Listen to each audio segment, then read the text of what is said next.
Hiya, listeners, and welcome to the Bookish Narwhal. I got to sit down for a chat with Canadian author Vanessa Westermann.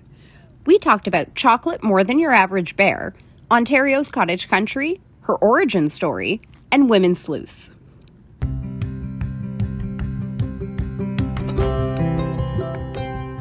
Let me ask you a question. Do you love jewelry, especially pieces made with heart in a home studio? I really do. So let me introduce you to Syrian Stone. They're a jewelry company located in the beautiful mountain of Pemberton, British Columbia.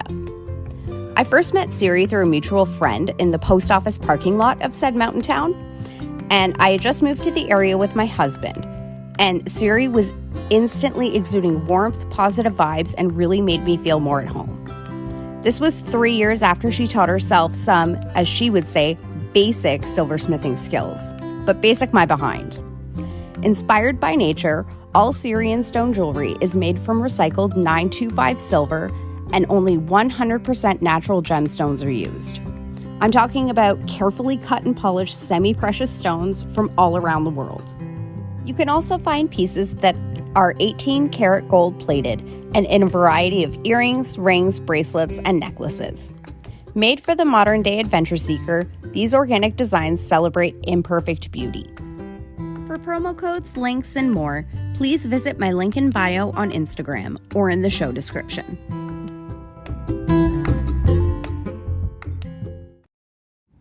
Alrighty, listeners, that's enough out of me. Get comfy, grab your dessert, and please join me in welcoming the author of cover art, Vanessa Westermann. Thank you again for taking the time to speak with me. Thanks for the invitation and congratulations on your podcast. That's so exciting. We can never have too many bookish podcasts. Oh, thank you so much. Honestly, it was one of those where people were asking me if I was going to do one with my journalism background. So I was like, you know what? Why not? Yeah, go for it. Right. So my first question for you. So your novel cover art. So it was originally published in May 2022, correct? Yes, that's right. So how has the journey been for you since it was put out in the world? That's an interesting question because it's my second book. And I do find that I've had different opportunities and responses to it probably after the pandemic in comparison to my first book, because my first book was set in England and cover art is set in cottage country. And I was partially working on it and writing it during the pandemic, where, of course, we didn't have these opportunities for these cottage escapes, depending on where you were. Of course, if you were close enough to have an Ontario staycation, that might have been different. But my whole concept was to whisk people away to brighter times and brighter places. And I find that people have responded so well to that afterwards. And I think especially after what everyone has dealt with through the pandemic. But it's been really lovely to have that response to it. That's awesome. So what was your inspiration for the story?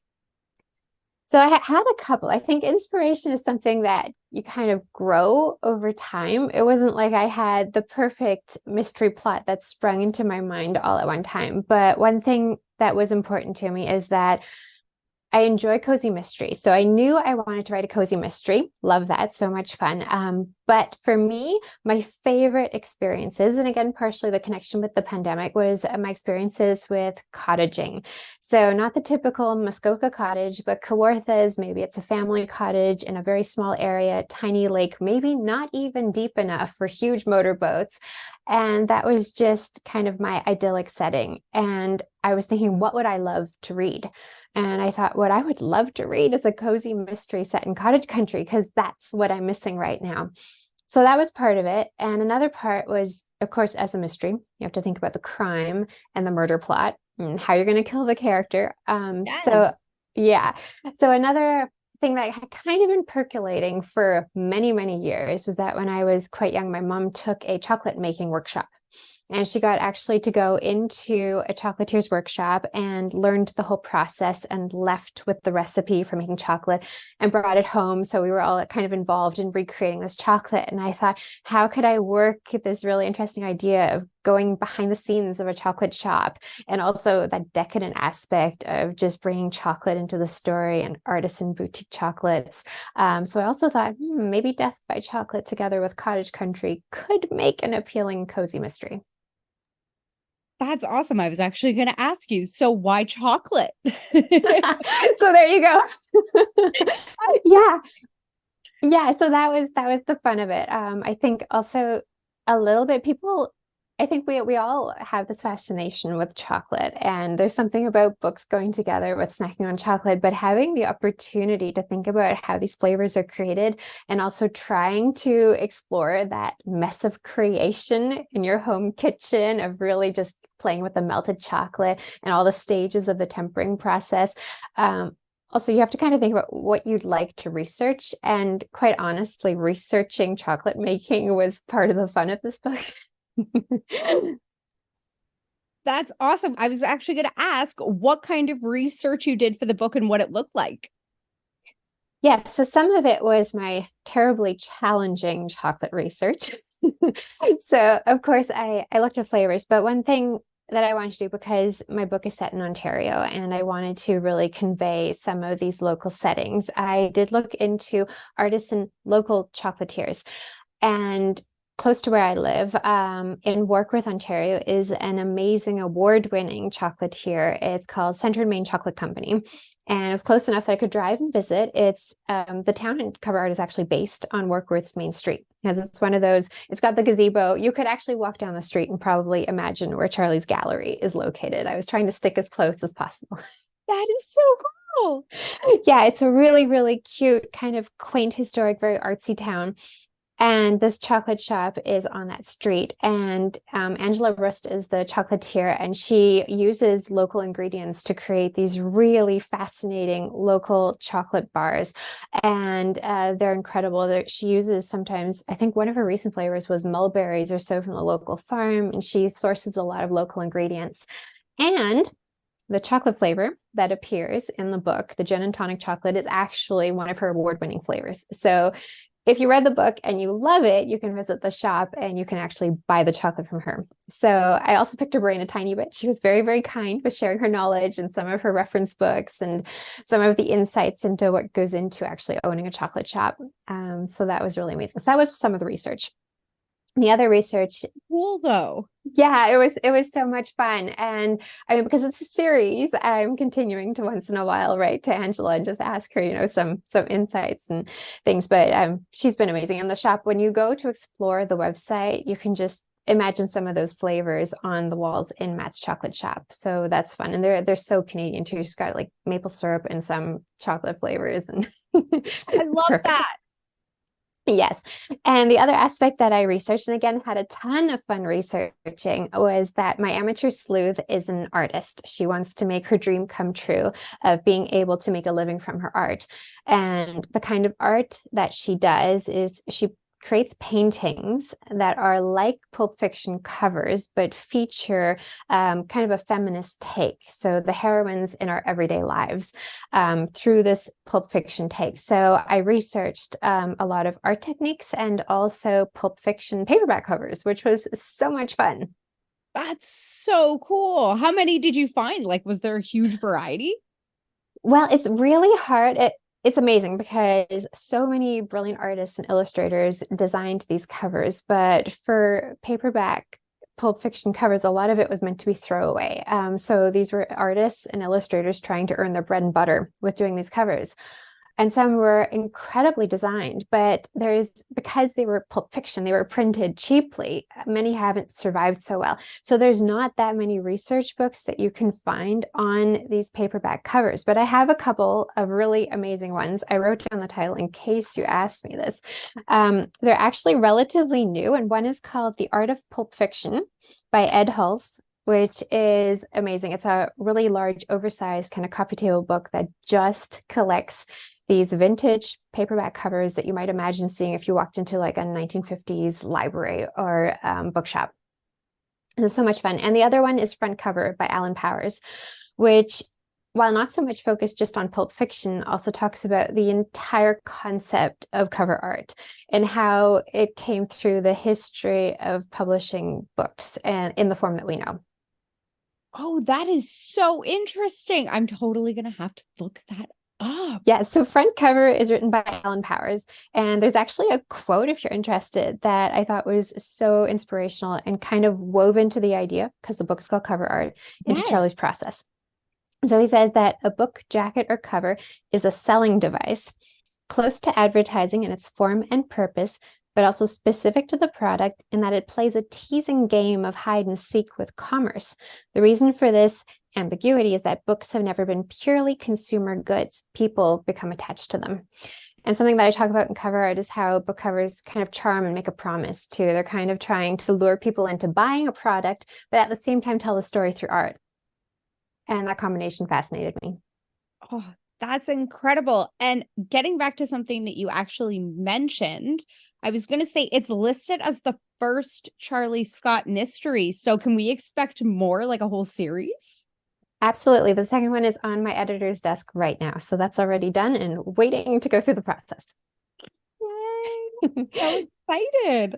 Yeah, as a reader, I love series. I think that's partially what draws me to cozy mysteries. And I'm also a huge fan of Louise Penny's Inspector Gamache series. So I love especially mysteries where the characters and the sleuths evolve through the experiences they have in the book. So it's not just one case it's solved, the next case it's solved, and no one ages or changes through the process. But for me, something that I'm trying to do with the Charlie Scott mysteries is really to have some of these events actually influence the next books. Not that you have to necessarily read all of them to understand what's going on, but enough so that if readers follow through the story, they can kind of see the after effects of, say, cover art.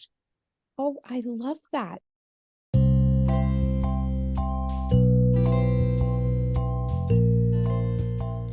I received the Kobo Libra 2 as a gift from my mom, and it totally changed my reading game. I was getting migraines from too much screen time and needed a solution. The 7-inch HDE ink-carded touchscreen is always glare-free, and Comfort Light Pro's adjustable brightness and blue light reduction tech limits eye strain. It helped enable me to read more by not aggravating my cluster headaches. Score! That isn't even the best part, though. It's fully waterproof, so you can read in the bath or at the beach with ease. It has buttons for when you don't feel like tapping, and you can read in landscape mode or listen to audiobooks. It even holds up to 24,000 ebooks, 150 Kobo audiobooks, or a combination of both. Find links in the episode description to purchase a Kobo of your very own, or send me a message to find out more. How did Charlie Scott first come to be? Well, she's probably a little bit of me. I love that though. Yeah, but not too much. I think I am a plotter, not a pantser. So if anybody's not too aware of the difference, plotters versus pantsers kind of have discovery drafts. They don't plan too much ahead of time, and plotters do tend to outline. So I did go through this a little bit and thought, okay, what kind of characteristics do I want my amateur sleuth to have? So she has to be courageous. She has to be willing to help people. And then I thought I wanted her to be an artist, and I started developed her character from there, thinking a little bit about what other traits I wanted to have and her backstory, her experiences. She shares the cottage with her sister. So a little bit thinking about how those two personalities could conflict when they're sharing the space in the summer. But otherwise, I think that the best stories develop as you're writing. So I think when I was writing the book, her voice just came through more and more. And it's interesting because her narrative voice is quite different actually than the other character that I've written, Kate from An Excuse for Murder. And so it's almost a little bit of the magic that makes writing so much fun, that it surprises me too, no matter how well I've planned. So I was going to say, so the setting for the book was you have a town that was the inspiration for it. Did you use anything else for inspiration when it came to the setting? Many places I pulled together from real life and brought them all a little closer. So I think that anybody who has been lucky enough to go to the Kawarthas for a summer cottage experience will recognize some aspects. So there's like a sun-dappled fire road. The library is based on a library where I actually worked at for one summer.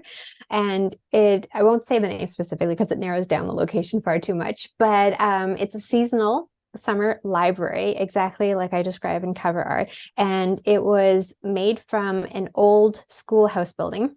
And it's off in the back roads, right near cottage areas. It's tucked far away. I had to literally carry a wooden board outside to say the library was open. And the hardwood floors would be covered with sand from the beach. And the one thing we always had to worry about with working in the library was that the books would come back with watermarks because they'd be taken to the lake. Yes. Yeah. It's so fun though. So how long did you Yeah. work at the library for?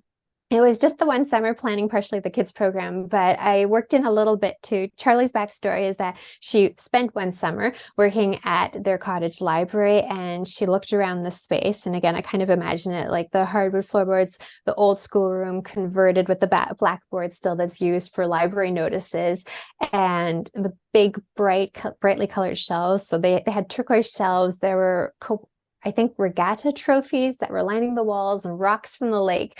So I partially took all of that. And then the backstory for Charlie is that she looked around the space and realized that some of these vintage paperbacks that were in there, the art on them was like this gateway into the magical world inside the books. And that kind of spurs her on. So I took that idea and that setting and put it into the book, but of course, changed the names and locations. But it's all partially based on reality. Small town Ontario is so interesting. And it's so perfect for cozy mysteries because you have these in your imagination, all these kind of, well, okay, maybe not everybody, unless you're writing crime novels and thinking about where best to kill people in a cozy method. But I'll just generalize here and say that everybody feels the same way I do.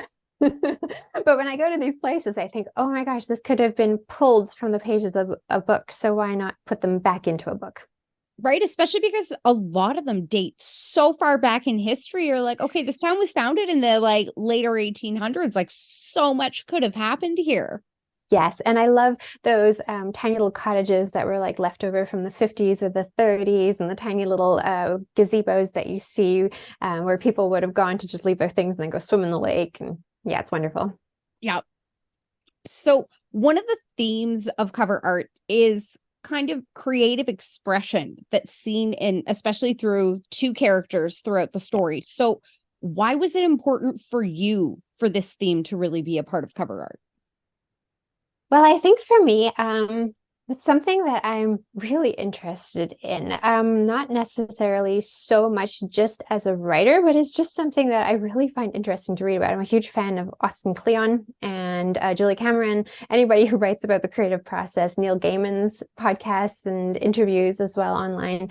So I think that there's something magical about a creative process, whatever you're doing. If it's art, if it's Adam Savage, who's a maker. My mom is a milliner, so she also comes up with hat designs, and I love learning a bit about the creative process. And one thing that I have really enjoyed reading is mysteries or stories to do with art, where art is involved with trying to figure out what's happening, and especially as a reflection of experience. And partially for the crime solving that occurs a little bit, Charlie looks for clues in other artists' work to see if they might have something to do with the past. And what's kind of interesting is that, for example, with surrealism, was actually the concept of looking at this art for a psychoanalysis point as well, and seeing tendencies towards violence or so. So I think all that is incredibly interesting. So I really wanted to work that into the book. And actually my publisher has created a book club discussion guide for cover art.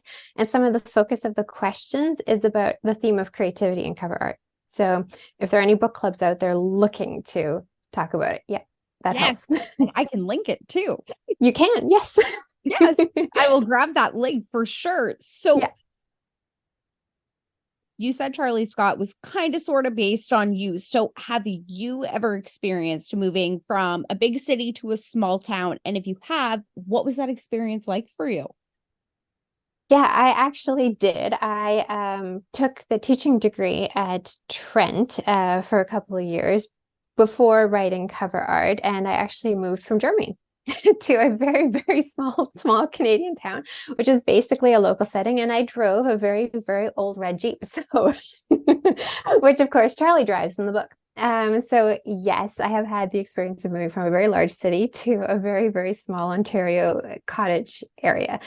And also working at very small cottage kind of set schools as well. And there were certain experiences. One of the first encounters that the reader has with Charlie as they're entering cottage country is driving in her very old, rusty 10-year-old Jeep, that she's concerned will even make it to the cottage, down a fire road. And you can see like the sun dapples are kind of like coming across the road and maybe shifting her perspective, and suddenly there's this crash from the side in between the trees and a deer bolts onto the road. And I also drove down roads where I had deer cross the road in front of me, I had wolf cross the road in front of me, I've seen a bear disappear into the thicket. I thought that, as a city girl coming into cottage country, is certainly a bit definitely the fish out of water trope. Definitely. I also did the same thing, and I love all the different animals that I get to see now, though. Like, Yes. literally driving here for the first time, I had to stop and call my dad. I was like, I'm going to be late. He's like, what's going on? Is everything okay? I was like, everything's fine. It's just there's a bunch of deer in the middle of the road and I can't move.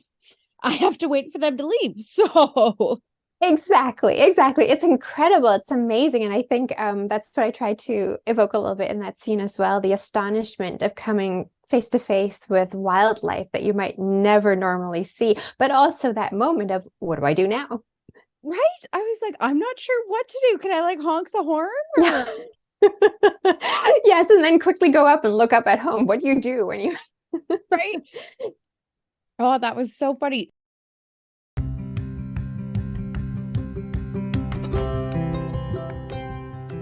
Beginning over 60 years ago with one mother's dream, Linen Chest has remained a family-owned, proudly Canadian business with over 35 locations across Canada. You'll find an amazing selection of quality products because we all value quality and having something no one else does. Shop for everything from bedding to home decor to dinnerware. Paired with excellent customer service, my personal favorite is the price guarantee. Linen Chest stands by their in-store and online pricing for a full year. So if you find the same item at a lower price anywhere else within 365 days of your purchase, not only will they match it, but they give you an extra 10% off the difference, no questions asked. Until October 31st, save up to 70% on thousands of clearance items at linenchest.ca. You can also shop their online exclusive sale on now until September 30th. Save up to 75% off the regular price of select items. For promo codes, links, and more, please visit my link in bio on Instagram or in the show description.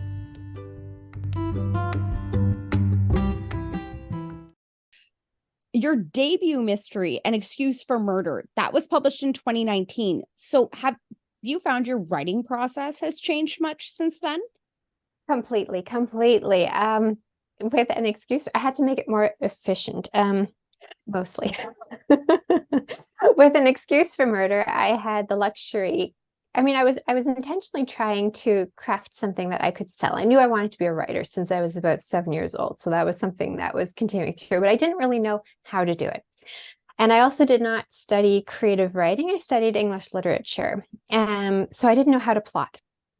I knew I had tons of experience reading books. I loved books. I loved being a reader. And I discovered the story as a reader. So it took me a very long time.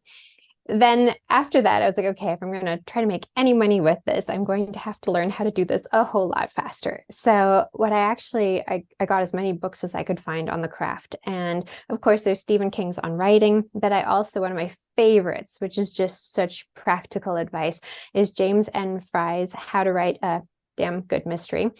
And he goes through and he talks about, it's very much character oriented. So I write very much character driven books. Any story that I start always starts off with an idea for a character. And I find that the character kind of influences the setting where it happens and the story evolves from that. And he has very specific process about how you can go through in a very similar way to what I was already doing with developing characters and then building the plot from that. So I learned about 5-act structure, which is incredibly useful to know just from knowing the natural moments of building in suspense. As a reader, I think we naturally read all these parts and hope for them. But as a writer, you almost have to learn about how to fulfill that promise for the reader when they go to buy your book. How do I fulfill those moments of suspense that the reader wants to have happen? So that was definitely what I learned. And I feel like with every book, I'm still learning. This time I'm trying to learn a bit how to almost relax the outline a little bit. I outlined very much for the second book that I wrote from the Charles Scott mystery. And I was like, yes, this is great. This is great. And then I was writing it. I thought, no, this is much too outlined for me. This is terrible. I don't think I can write like that. So now I've done a much broader, kind of more general sweeping outline where I just sketch in some of the ideas, then I allow myself to discover the story more. So that means that I'm drafting a little faster because I'm taking away that I have to hit all these pre-outlined moments that seemed a little forced. So I saw on your website that you gave a talk on the evolution of women's crime writing at the Toronto chapter of Sisters in Crime. So how was that experience for you? That sounds so interesting. Yeah, and actually I went in as a book reviewer, not as a writer, because that was before my book was published. So yeah, I started doing a little bit cool. Yeah, it was really fun. I started doing a little bit what you're doing right now, but I was writing a book review column for Sleuth of Baker Street Mystery Bookstore in Toronto. Oh. And so I got asked to come because of writing this monthly column in the shop's newsletter for book reviews. And I was kind of coming in to provide the counterpoint to Marion Mister's, the owner's take on the evolution of women's crime writing, to talk about a bit from a review point of view. And Sisters in Crime is a really cool organization because they actually were founded in 1986 to promote women's crime writing. That's so neat. So with women's crime writing, do you have a lot of involvement with the organization? Because obviously women have been very underrepresented in the publishing industry. Yeah, so not necessarily with the organization specific. I did give the talk there, which was amazing. And I think it's incredible always to kind of keep track of what they're doing and how they're working to promote women's crime writing. I think that in my experience, when I first published An Excuse for Murder, I was actually published by a different publishing house, which is an entirely female-run publishing house. Oh, which was, yeah. So it was published by the Wild Rose Press, and all the editors, everybody who works for the house is female. So that was kind of a neat experience to go through that process. But otherwise, specifically from 2019 on, I haven't had too many struggles specifically as a female crime writer, but I'm also not trying to write in a very gritty kind of way. So I'm not really sure if the thriller genre has different issues that people might be facing. But I found that when reaching out to female crime writers or working with organizations that promote women's crime writing, everybody is so supportive and so inclusive and so generous with their time, especially when it comes to a lot of what we do for book marketing is also asking for praise quotes. So you have to reach out to somebody who you think might be a good match for your book, or somebody whose writing you really, really admire, and say, hey, would you take maybe hours and hours and hours of your time and read my manuscript to see if you like it and perhaps feel like you might blurb the book? And the one benefit for the writer is that the blurb and their name will be put onto the book cover as well in connection with it. But really, they're doing this out of the kindness of their heart. And I have been just blown away by the response from other female crime writers by being so welcoming, so supportive, so encouraging. So I think that's been really amazing. Oh, that sounds wonderful. So you yourself have an MA in English literature, a Bachelor of Education, and you teach creative writing. So do you find that teaching writing and learning about the English language influences your own writing? 100%, yes. I started off when I was still working on An Excuse for Murder. I kind of did this out of order. I was teaching creative writing before I was a published author. So I was teaching to youth groups, and I found that, first off, the creativity of kids, that kind of like unbridled, I'm just sharing my imagination with the world, was so inspiring because there's a passion for stories without being too concerned about what other people would think of it, which I thought was fantastic. And then partially also, as I said, then looking up all of these different writers on teaching the craft and sharing some of those insights and having to think, okay, how would I teach suspense? Automatically influences, of course, how you yourself write suspense. And I found that I learned so much by doing that. It's amazing what we can learn from kids. Yeah, completely. And in the last year, I actually got to work with a local library to do a community outreach program here in Ontario, where I got to craft 4-session writing workshops for adults as well as youths. So I had teenagers and adults writing together in one space where I provided the writing prompts, and it was just to encourage creativity. And it was, again, so wonderful to have a room where everybody was just sharing their imagination. That sounds incredible. Yeah, it was really fun.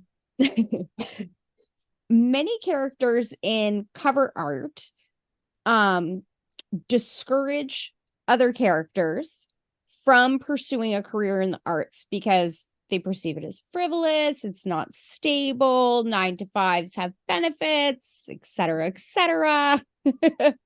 So Yeah. do you have any advice for artists who might be facing the same discouragement?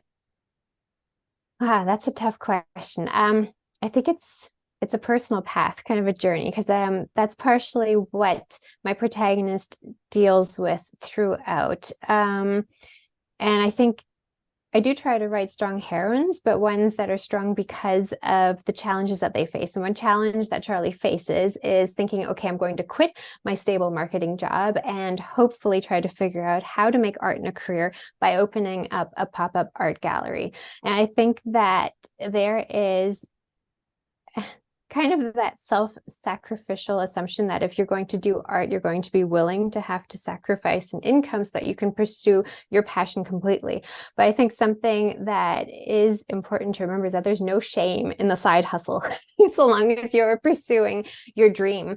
And I think that there's more and more opportunities, and especially to remain optimistic and also especially diversifying. So something that I've had to think about for Charlie's opportunities for encountering other characters is that in book 1, she has a pop-up art gallery, which continues a bit in book 2. I'm also thinking, she could teach some art workshops. She could also go to do specific portraits. She could run an event somewhere. So I'm always trying to think of, okay, how can she pull in some other streams as well and use her skills to pursue her dream still, but also experience different aspects and meet different people.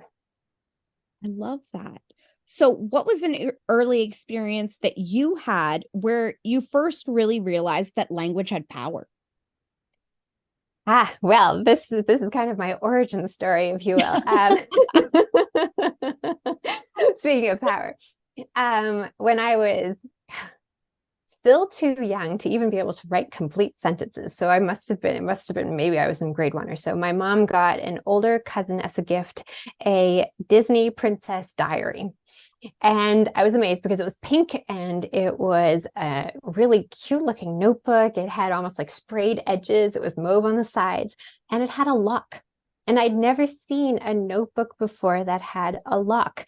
And that idea of being able to write something that was so important that you had to lock it away was something that made me realize that maybe there's something magical about writing. Oh, that's so beautiful. I love that. Love that. It's true though. I love the little locks on the side of the journals from when we were younger. Yes, absolutely. Yeah. It gave us that sense of security, even though you could open it with anything. Exactly. And you had to because you'd so often lose the key. Right? Yeah. I loved the ones where you could just pull it and it opened. Yes, I think that probably was like that as well. So, my token question that I ask everybody, what is your favorite dessert? Chocolate. That one was easy. I should have seen that coming. Yeah. So I think anything with chocolate, but the dessert that Matt makes for Charlie during one conversation that they have, he invites her over for dinner and he makes this elaborate dinner and she's trying to pick his brain a bit about finding out more secrets to do with the murder. And he makes chocolate lava cakes. And that, of course, is, yeah, wonderful. And at the end, I think there's a chocolate souffle birthday cake as well. I love it. Oh, well, thank you so much, Vanessa, for taking the time to speak with me. Thanks for inviting me. It was lovely. Of course, I had so much fun, and I'm so looking forward to the next book. Yeah, I know the whole process is so exciting. I'm looking forward to seeing the cover actually, because Nick Crane designed a cover. And as you can imagine, I love book covers. So I'm waiting. I'm refreshing my emails all the time to see if I've got anything. Right? Oh my gosh. I'm so excited. I can't wait.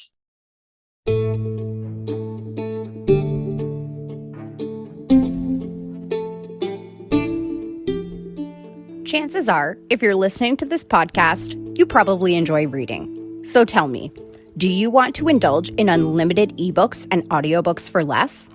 Try Kobo Plus today. I use Kobo Plus Read, but there are 2 other subscription options available for you audiobook lovers.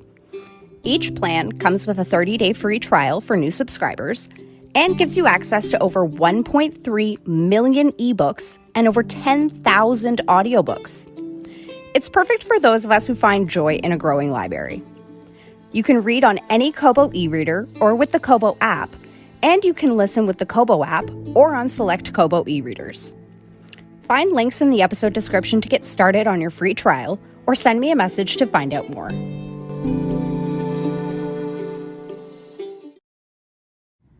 You can find Vanessa's books at your favorite book retailers, online or in store. Learn more about Vanessa, her work, and more online at VANESSA-WESTERMANN.info. Or you can find her on socials like Instagram at Vanessa Westermann _. Next week, listen to me chat with author Tu Vuong. We talk about her book Coming Home, why she chose poetry as a medium, assimilation, and so much more. You don't want to miss it. Here's a little sneak peek for you. It's really neat to get the student perspective on it in terms of like immigration, identity, refugee, all those major themes. I think the first 6 months of it was so surreal once it was published. And it was such a personal, it's a personal story, and also a balance between, how much I wanted to share, but also respecting my family's boundaries as well. Thanks for joining me for another episode of the Bookish Narwhal Podcast. It's a pleasure to be here with you. I hope you continue to join me and have a wonderful week.